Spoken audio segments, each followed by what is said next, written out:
3장 19절부터 29절의 말씀입니다. 찾았으면 교독을 하겠습니다. 제가 19절 읽겠습니다. 그런즉 율법은 무엇이냐? 범법으로 함으로 더하여진 것이라. 천사들 통하여 한 중보자의 손으로 베푸신 것인데 약속하신 자손이 오시기까지 있을 것이라. 증거는 한 번만 위한 것이 아니니 오직 하나님은 하나이시라. 그러면 율법이 하나님의 약속들과 반대되는 것이냐? 결코 그럴 수 없느니라. 만일 능히 살게 하는 율법을 주셨더라면 의가 반드시 율법으로 말미암아 쓰리라. 그러나 성령이 모든 것을 주셔야 되었으니 이는 예수 그리스도를 믿음으로 말미암은 약속을 믿는 자들에게 주려 함이니라. 믿음이 오기 전에 우리는 율법 아래 매인 바 되고 계시될 믿음의 때까지 갇혔느니라. 이같이 율법이 우리를 그리스도에게로 인도하는 성사가 되어 우리로 하여금 믿음으로 말미암아 그리스도를 얻게 하려 하니라. 믿음이 온 후로는 우리가 초등교사 아래 있지 아니하도다. 너희가 다 믿음으로 말미암아 그리스도 예수 안에서 하나님의 아들이 되었으니 누구든지 그리스도와 합하기 위하여 세례를 받은 자는 그리스도로 옷 입었느니라. 너희는 유대인이나 헬라인이나 종이나 자유인이나 남자나 여자나 다 그리스도 예수 안에서 하나이다. 같이 읽겠습니다.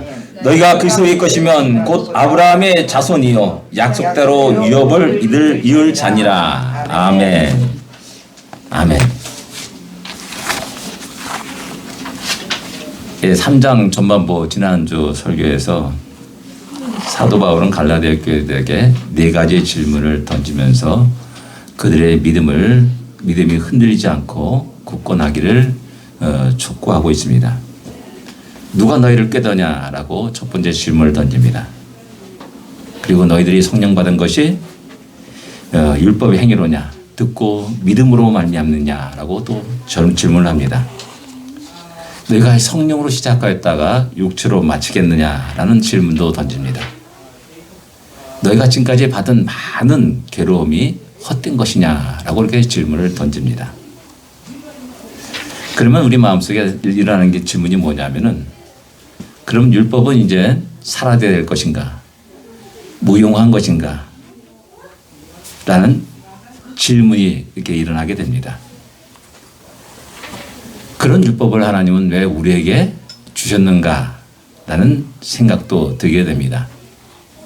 그래서 사도 바울은 오늘 본문에서 율법이 무엇이냐라는 질문을 던지면서 율법이 생기게 된 원인, 근본 원인이 무엇이고 또 어떻게 우리에게 그 율법이 전해졌는가 그리고 그 또한 율법의 중요한 역할에 대해서 우리에게 말씀하고 있는 겁니다.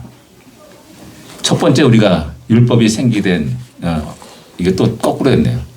예, 이게 참 생기게 된 근본 이유입니다. 19절에 보면은 율법은 무엇이냐라고 질문하면서 사도 바울은 사람이 범법함으로 더하여진 것이다 라고 이렇게 말씀합니다. 그래서 범법이란 말은 일탈했다, 벗어났다. 그래서 범죄라는 의미를 갖고 있는 겁니다. 그 인간이 하나님의 정도에서 벗어났습니다. 일탈했습니다. 그리고 범죄를 하게 되었습니다. 그래서 더해진 것이 뭐냐? 율법이다라는 사실입니다. 결국 하나님의 뜻을 벗어났기 때문에 그 율법이 더해진 겁니다. 하나님께 영광을 돌리지 못하기 때문에 율법이 더해진 겁니다. 그 속에서 사람들이 자기 생각에 옳은 대로 마음껏 행하고 생활하고 말하고 행동하였기 때문에 자꾸만 그 율법이 더해졌다라는 사실입니다. 여기서 우리가 생각할 수 있는 건 뭐냐면 에덴 동산에서 율법은 무엇이냐라는 겁니다. 몇 가지가 됐을까라는 것이죠. 성경 아무리 뒤져봐도 많은 율법이 없었습니다. 단지 딱 하나.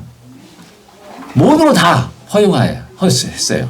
그러나 너희 금할 거 하나, 딱 한 가지. 동산 중앙에 있는 나무의 실과를 먹지 말라라고 하는 계명을 주셨어요. 명령을 주셨어요. 그것을 먹는 데는 정녕 너희가 죽으리라라고 말씀합니다. 형벌도 주셨어요. 율법은 어기게 되면은 그에 따른 형벌이 반드시 있게 된 마련입니다. 그때는 뭐 살인사건도 없었고요.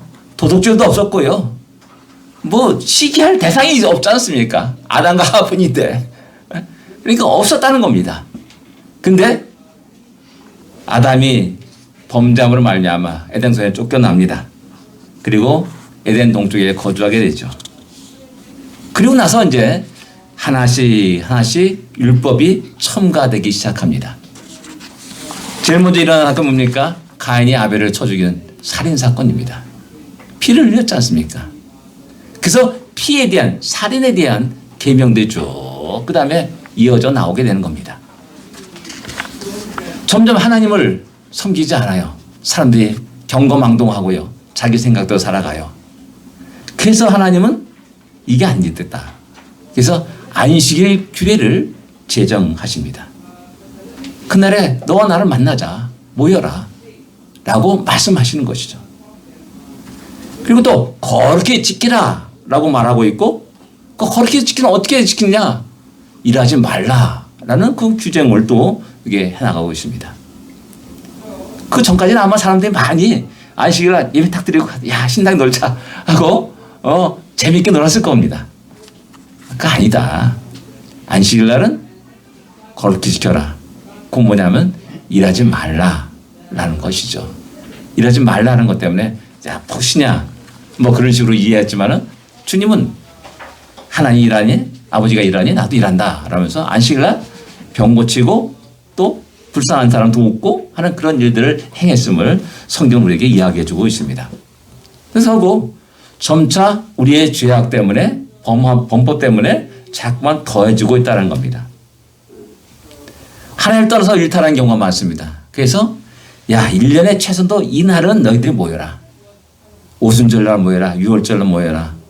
그리고 장막절날 모여라. 라고 이렇게 절기에 대해서 또 규정을 쭉 해나가게 되는 겁니다. 왜 인간은 자기 마음대로 아무 의미 없이 절기를 보냈냐라는 거죠. 그래서 절기에 대한 규례가 쭉 나오게 되는 겁니다. 탐욕이 있었습니다.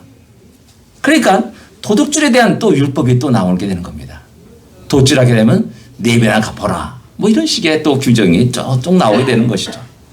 타인의 생명을 빼앗는 일이라든지 또 그것을 위해서 거짓 증언하는 일에 대해서도 엄격하게 형벌이 되고 율법이 추가되고 또 형벌이 되었음을 우리는 잘 알고 있습니다.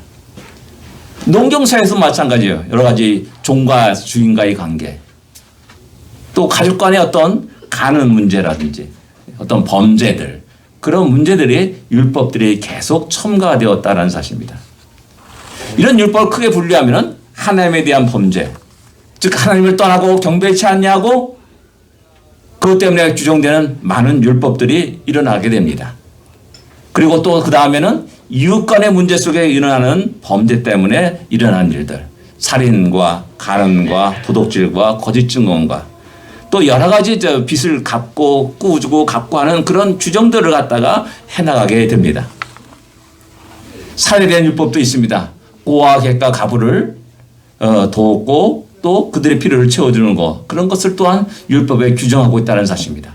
이런 모든 것들이 결국은 뭐냐면 우리의 범법함으로 인해서 일어난 일이다라는 겁니다. 주님은 그럽니다. 이혼해야 됩니까? 안 합니까? 질문하니까는 야 성경에 뭐라고 그러느냐? 라고 질문합니다. 이혼 서류를 써서 주라라고 했습니다. 라고 말씀하고 있죠. 그 주님이 하는 말이 뭡니까? 그건 너의 악함 때문에 그런 거다 라고 말합니다. 예, 범죄함 때문에 악함 때문에 죄악 때문에 그런 규정들을 해나가는 겁니다. 현대에 들어와서도 한 해에서 한 해 수많은 새로운 법률들이 국회에서 만들어집니다. 우린 그 내용을 하나도 몰라요. 전문가만 알 뿐입니다. 새로운 범죄들이 신종 범죄들이 일어납니다. 보이스피싱이 아주 대표적인 케이스라고 할 수 있죠. 어떻게 이렇게 똑같은 음성으로 그 사람의 모든 것을 알고 이야기하는지 참 신기해요. 그러다 보니까 또 개인 정보에 대한 철저한 보호를 하는 그런 법률이 또 제정되게 됩니다. 참 이게 점점 악해지는 세상들을 속에서 또 다른 계속해서 그 어떤 율법들이, 법률들이 제정되고 있다는 겁니다. 이런 율법들을 대할 때마다 우리는 어떻게 생각해야 되는 거죠? 세상이 참 악하구나 라고 생각합니까? 그 세상 속에, 그 사람 속에 나도 포함시켜야 된다는 사실입니다. 우리 항상 나는 제외하고 세상을 바라봐요. 아니에요. 나도 그 세상 속에 있는 사람이고 그 세상 속에 같이 함께 어려서 때를 붙이고 살아간 사람입니다. 그래서 이런 율법들이 많아지고 새로운 율법이 일어날 때마다 우리 인간이 곧 나의 본성이 악해지고 있구나 라는 사실을 깨닫고 인정해야 됩니다. 그리고 또한 죄에 대한 두려움을 가져야 됩니다. 왜? 율법에는 반드시 형벌이 따르기 때문에 그렇습니다. 형벌이 따르기 때문이에요. 그래서 그 형벌에 대한 두려움을 갖게 됩니다. 형벌이 없단다면 어떻게 되십니까? 살인한 자는 벌금 1000불에 처한다. 그러면 미운 사람 다 죽일 겁니다. 그냥 깨끗하게 통부탁 내고 끝내버리니까는 얼마나 좋습니까? 법정에서 거짓 증언거에 대해서 한 100불만 내 라고 처벌한다면은 나의 이익을 위해서, 탐욕을 위해서 얼마든지 거짓 증언하면서 그 상황을 모면하려고 애를 쓸 겁니다. 근데 그게 아니에요. 엄격합니다. 세상 법정도 엄격하게 그 문제를 다루고 있지 않습니까? 성경에도 보니까 역시 마찬가지예요. 살인한 자, 피 흘린 자 죽여라 라고 말합니다. 안식일 범한 자 죽여라 라고 말합니다. 주일 예배 안 드리는 거 사형체에 해당하는 겁니다. 그 심각성에 여러분 알고 있습니까? 내가 지금 버젓이 살아있다고 해가지고 그거에 대해서 느끼지 못하고 이게 지나지만은 성경은 뭐냐? 안식일 범한 자 죽이라 라고 명령하고 있다는 사실입니다. 그래서 우리는 이런 율법을 보면서 그 죄에 대한 형벌에 대한 두려움을 갖고 있을 필요가 있습니다. 내가 이렇게 살아는 안 되구나 라는 사실도 깨달아야 되는 겁니다. 그러면서 우리가 바르게 하나님 안에서 삶을 살아가게 되는 것이죠. 두 번째 우리가 생각하는 것은 율법은 어떤 경로로 우리에게 주어졌는가라는 겁니다. 19절에 보면은 천사들을 통하여 한 중보자의 손해로 베푸신 것인데 라고 말씀합니다. 한 중보자, 대표적인 게 모세라고 할 수가 있습니다. 또 다른 하나님의 수많은 선지자들이라 이렇게 말할 수가 있습니다. 각 시대마다 하나님은 선지자를 통해서 당신의 백성들에게 말씀하십니다. 명령하십니다. 여기서 성경에서, 영어 성경에는 이 중보자 앞에 정보사 the를 사용하지 않습니다. 부정관사 a를 사용합니다. 그건 뭐냐면은 수많은 중보자들이 있다는 겁니다. 그 가운데 한 사람 통해서 말씀하고 있다라고 이야기하는 것이죠. 그건 뭐냐면 이 땅의 중보자는 각 시대마다 각 환경 속에 수없이 많다라는 겁니다. 아브라함이 그럴 수 있고 이삭이 그럴 수 있고 야곱이 그럴 수 있고 모세가 그럴 수 있고 또 다윗이 그럴 수 있고 여호수아가 그럴 수 있고 사무엘이 그럴 수 있고 수많은 사사들이 그럴 수 있고 나홈과 그다음에 수많은 요나 선지자라든지 수많은 선지자들이 있다라는 사실입니다. 그 중요한 것은 뭐냐? 하나님이 천사를 통해서 그 중보자들에게 말씀했다라는 사실입니다. 그러니까 그 율법의 모든 근거는 인간의 지혜, 모세가 참 똑똑해가지고 이 많은 법령들을 제정했구나 라는 것이 아니라는 겁니다. 그 모든 시작 근원은 하나님으로부터 시작되었다라는 사실을 말씀하고 있습니다. 그렇기 때문에 이 율법은 함부로 폐하거나 무시하거나 권위를 땅에 발을 뻥 차가지고 버릴 수 없고 인간으로서는 피조물로서는 그 율법 하나하나를 갖다가 소중하게 귀중하게 다뤄야 됨을 말씀하고 있는 것입니다. 그래서 21절에 율법이 하나님의 약속들과 반대되는 것이냐라고 질문하면서 결코 그럴 수 없느니라 라고 사도 바울은 분명하게 말씀하고 있습니다. 부자란 불완전해요. 한계가 있어요. 부족해요. 그러나 결코 폐기 대상이 될 수 없다라는 겁니다. 왜? 여전히 우리는 죄인이기 때문에 그렇습니다. 여전히 우리는 죄를 범하고 살기 때문에 그렇습니다. 죄를 먹고 마시며 살기 때문에 그렇죠. 그러니까 율법이 없을 수가 없는 겁니다. 여기서 우리 한번 20절에 한번 다 같이 한번 읽어보겠습니다. 20절에. 20절입니다. 같이 읽겠습니다. 그 중보자는 한편만 위한 자가 아니나 하나님은 한 분이시니라. 이상하지 않습니까? 20절에 대하면서 당황스러웠습니다. 아니 무슨 의미로 이것을 말씀하셨지? 이런 20절을 이해할 수 있습니까? 20절과 19절과 무슨 연관성이 있어가지고 갑자기 느닷없이 중보자 역할이 뭐냐 한 편만 위한 사람이 아니다. 당연하잖아요. 이 편도 생각하고 저 편도 생각해야 되지 않습니까?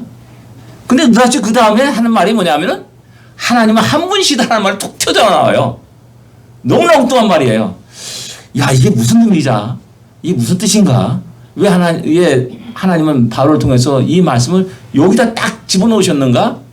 난 그런 캐션마가 계속 내 마음을 괴롭혔습니다. 그래서 찾아봤어요. 근데 이거에 대한 해석이 430가지 이상이 나는 거예요. 굉장히 다양한 해석이 있다는 겁니다. 그래서 용기를 가지고 저도 더 나름대로 해석을 하게 됐습니다. 용서해 주십시오. 네. 자, 중요한 게 뭐냐면은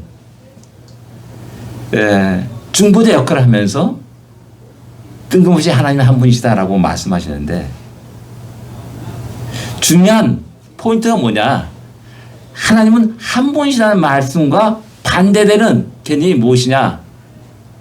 중보자는 많다라는 개념이 탁 떠오르더라고요. 그렇죠? 하나님 한 분이시다. 뭐 부인할 수 없는 일이잖아요.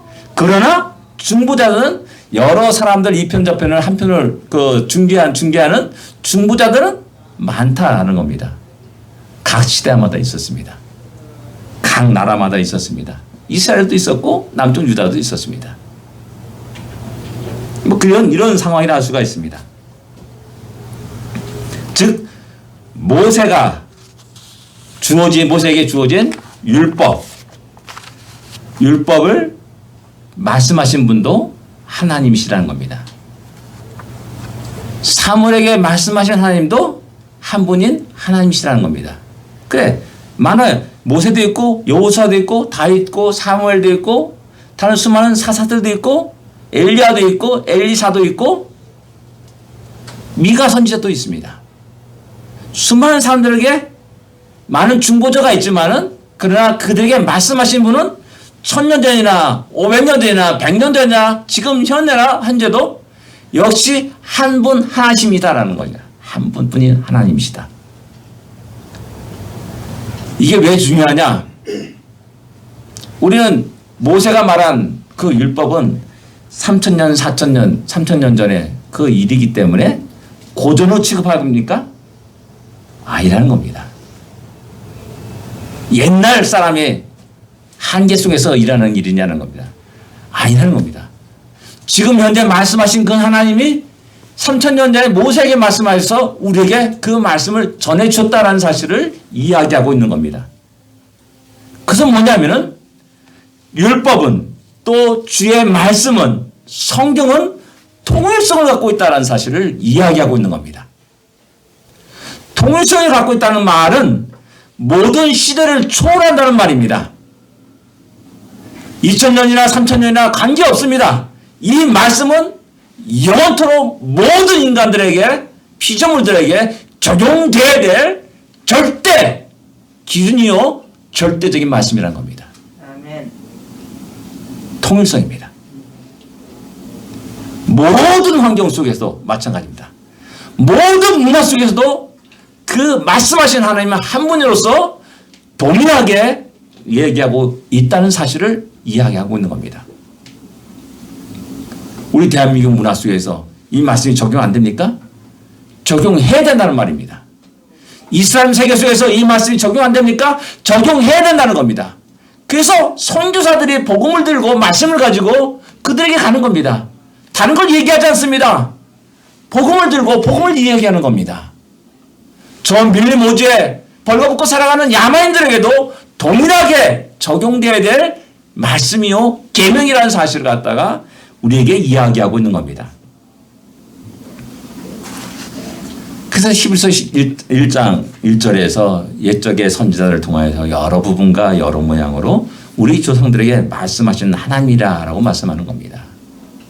그 하나님은 한 분이시다라는 사실을 이야기하고 내 말은 영원토록 변함이 없다라고 말씀하는 겁니다. 아멘. 살인하는 죽여라 라는 말이 지금 와서 야 너무 심하다 한 5년을 깎아주자 라는 이런 말로 약화되거나 그러지 않다는 겁니다. 왜? 동일한 하나님 말씀하셨기 때문에 그렇습니다. 한 분이신 하나님 말씀하셨기 때문에 그렇습니다. 그래서 마태복음 5장 18절에 우리 주님이 이렇게 말합니다. 진실로 너에게 이르노니 천지가 없어지기 전에 율법의 1.1획도 결코 없어지지 아니하리라 라고 말씀합니다. 그리고 다 이루리라 라고 말씀합니다. 인간의 죄 그것 때문에 율법은 결코 없어질 수 없습니다. 범법함이 더하기 때문에 율법은 하나도 없어질 수 없습니다. 동일한 모든 시대에 동일하게 적용시켜야 된다는 사실입니다. 그런데 우리는 신앙생활 하면서 이 세대의 흐름에 따라서 우리는 지극히 가볍게 취급하는 경향들이 많이 있습니다.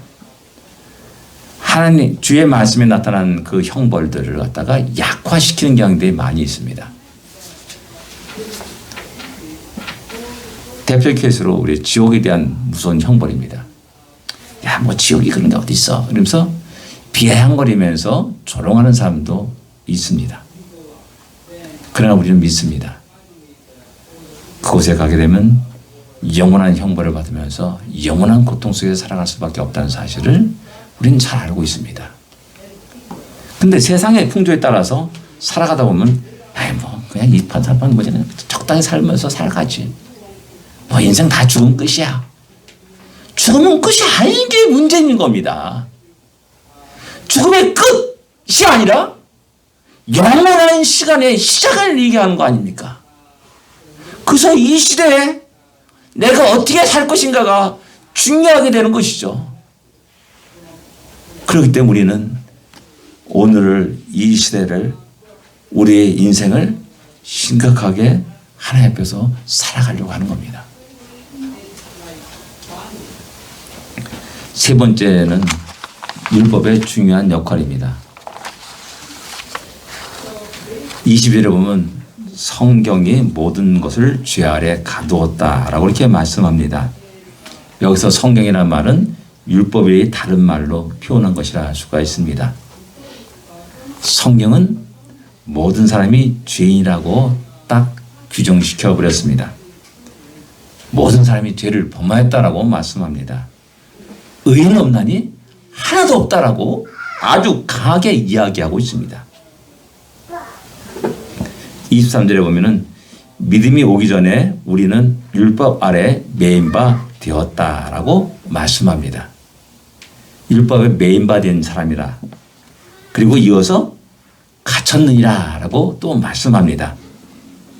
갇혔다는 말은 에워싸다, 둘러싸다라는 의미를 갖고 있는 단어입니다. 그래서 가두다라는 말로 이게 확대되어서 이게 의미가 확대된 겁니다. 모든 세계관과 삶이 율법의 포위가 되어 살아가는 우리들의 모습을 상상하면 쉽게 이해할 수가 있습니다. 철저히 율법에 에워싸여서 살아가는 우리의 삶의 모습을 보게 되는 겁니다. 그런데 우리가 그 속에서 그것이 진리냐 생각하면서 율법을 지키려 무던히 애를 쓰고 살아왔고 노력했고 돌을 닦았고 수련도 했습니다. 근데 그렇게 살아간 삶의 모습이 얼마나 비참한지를 갖다가 사도 바울은 너무나 절실히 깨닫게 되는 겁니다. 얼마나 그들이 절망적으로 살아갈 수밖에 없는가를 갖다가 절실히 깨닫게 되는 겁니다. 아까 말했듯이 율법이 생기게 된 동기는 우리가 범법함 때문에 그렇다라고 말씀합니다. 그렇기 때문에 이 율법 앞에서 우리는 모두가 죄인이라는 사실이 선포되고 말해주고 또 재판 앞에서 재판을 받게 됩니다. 본문에 하면은 야, 율법의 제일 중요한 역할은 내가 죄인이구나 라는 사실을 깨닫게 하는 겁니다.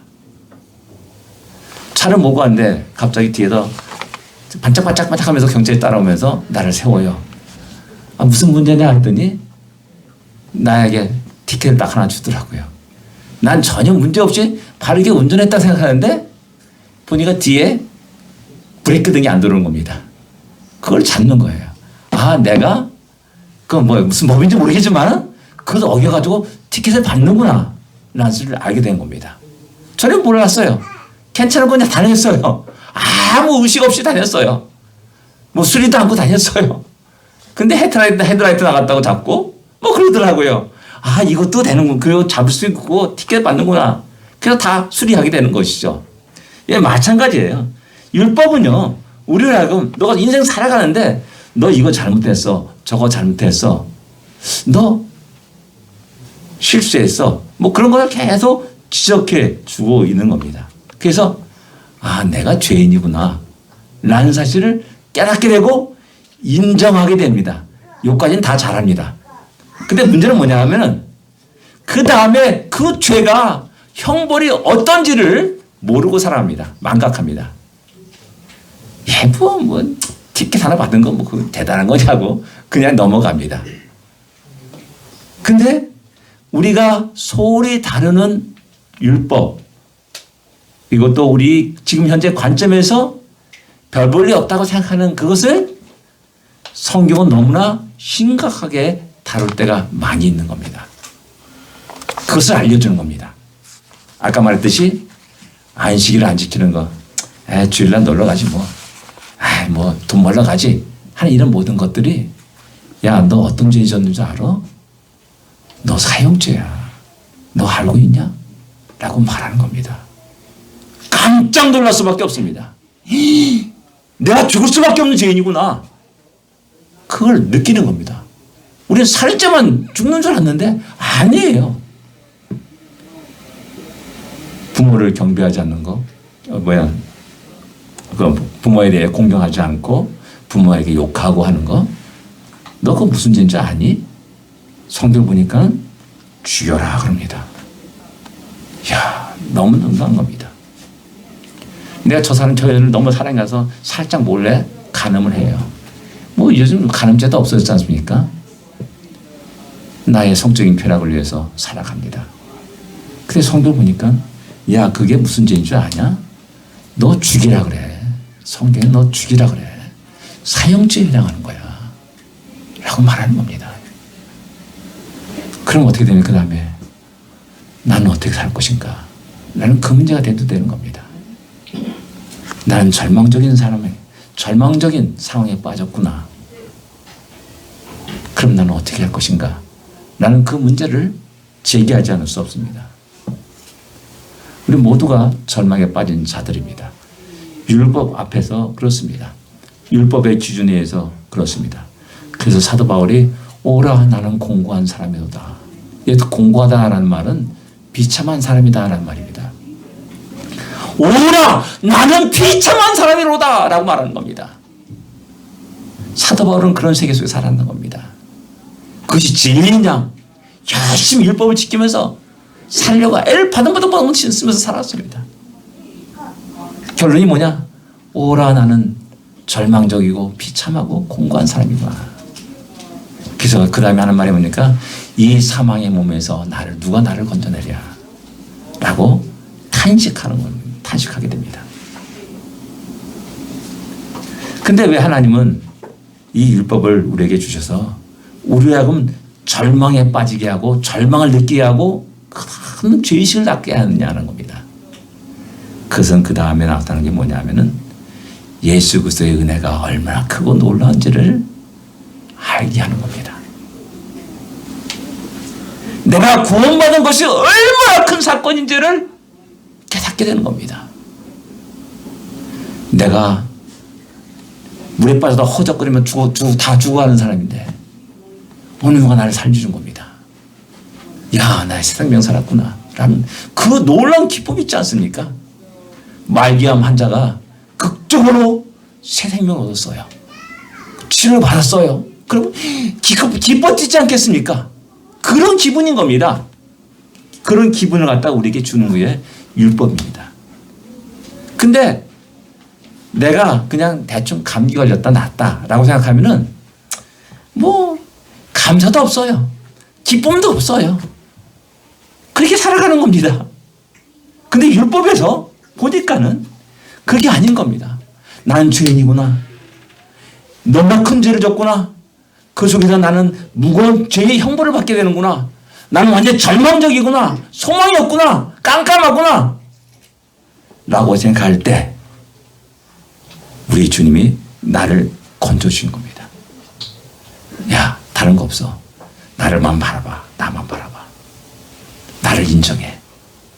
나를 믿어. 믿고 의지해. 라고 말하는 겁니다. 너무 쉬운 겁니다. 전에는 안식일 지키러 일하느라고 바닥마다 애를 쓰고 이거 전기선 이 속에다 꽂는 것도 일이라 생각해가지고 안고자 발발을 떨었는데 야, 나만 바라봐. 믿어. 라고 말하니까 얼마나 속이 우려납니까? 그리고 그것이 생명 얻었다는 말하는 겁니다. 영생의 기쁨을 주고 또 하나님 자녀가 되는 권세를 주었다라고 말씀하는 겁니다.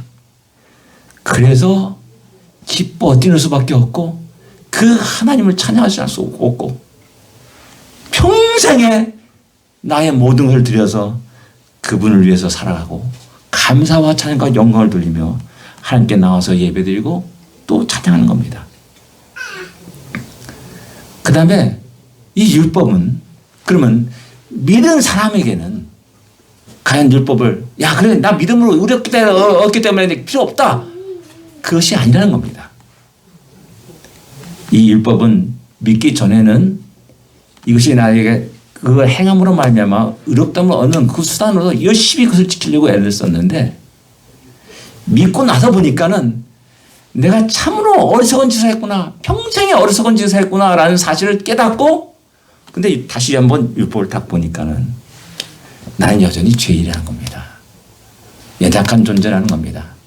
중한 바람 불어도 흔들리고 시험을 당하는 그런 존재라는 겁니다. 딱 율법을 앞에 보니까 율법은 그 다음에 믿는 자들에게는 거울과 같은 역할을 하는 겁니다. 거울과 같은 역할. 아, 내가 이런 죄를 졌지 주여 용서해 주소서. 하면서 성도의 거룩한 삶을 살도록 하는 겁니다. 이것이 율법의 중요한 역할입니다. 나의 죄를 닦게 하여서 나를 절망에 빠뜨릴 뿐만 아니라 그것이 예수 그리스도 앞에 나를 인도합니다. 오라 난 공고한 사람이다 라고 탄식하면서 예수 그리스도를 보게 하고 또 부르짖게 합니다.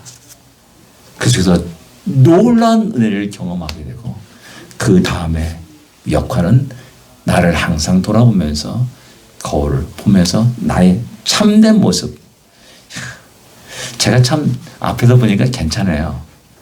거울에서 딱 옆에 떨어보니까는 이제 할아버지 배불룩 나와가지고 저 다리도 보니까는 그냥 가늘하지 근육이 없어 가늘어야 되는 그런 나의 초라한 모습을 보게 되는 겁니다.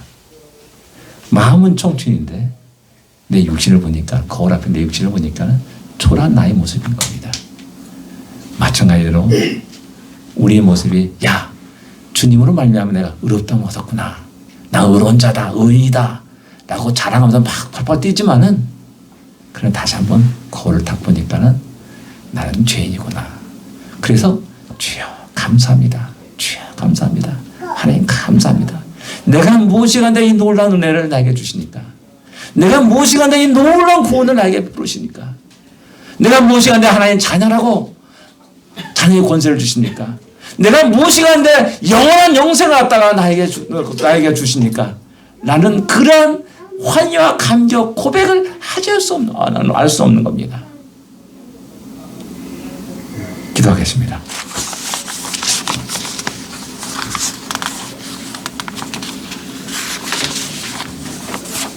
우리는 율법의 거울을 통해서 우리의 참된 모습을 보아야 됩니다. 그리고 하나님의 놀라운 은혜를 깨달아야 됩니다.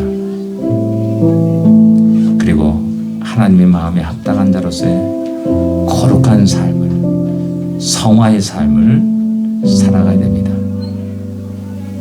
기도할 것은 늘 우리가 주의 율법의 거울에 우리를 비춰보게 하여 주소서. 그리고 다시 주의 은혜를 깨닫고 일어나게 하시옵소서. 늘 감사와 기쁨이 우리 삶 속에 넘쳐나게 하시옵소서. 그리고 우리 생에 닿는 그날까지 거룩한 삶을 살게 하시옵소서라는 기도를 하기를 원합니다. 기도하겠습니다.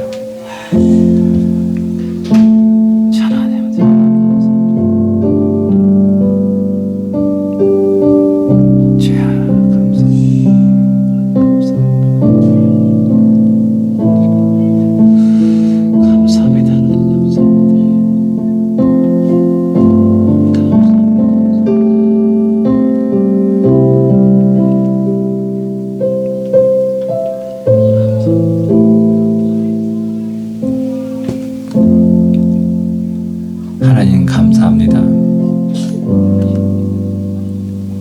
우리에게 베푸신 너무나 크고 놀라운 은혜가 우리 안에 넘치기에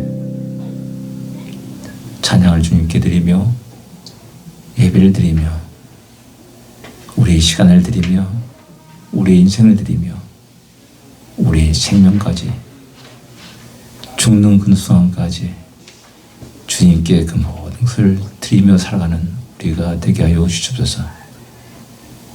우리 삶이 율법에 얽매여서 힘들게 살아가는 인생이 아니라 그 놀라운 은혜 속에 그 구원의 기쁨 속에 힘있게 감사함으로 기쁘게 살아가는 오늘의 인생이 되게 하여 주옵소서.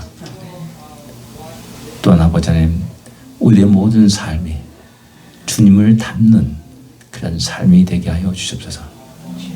주님이 기뻐하시는 우리들의 인생이 되게 하여 주시옵소서. 아멘. 예수님으로 간절히 기도드립니다. 아멘.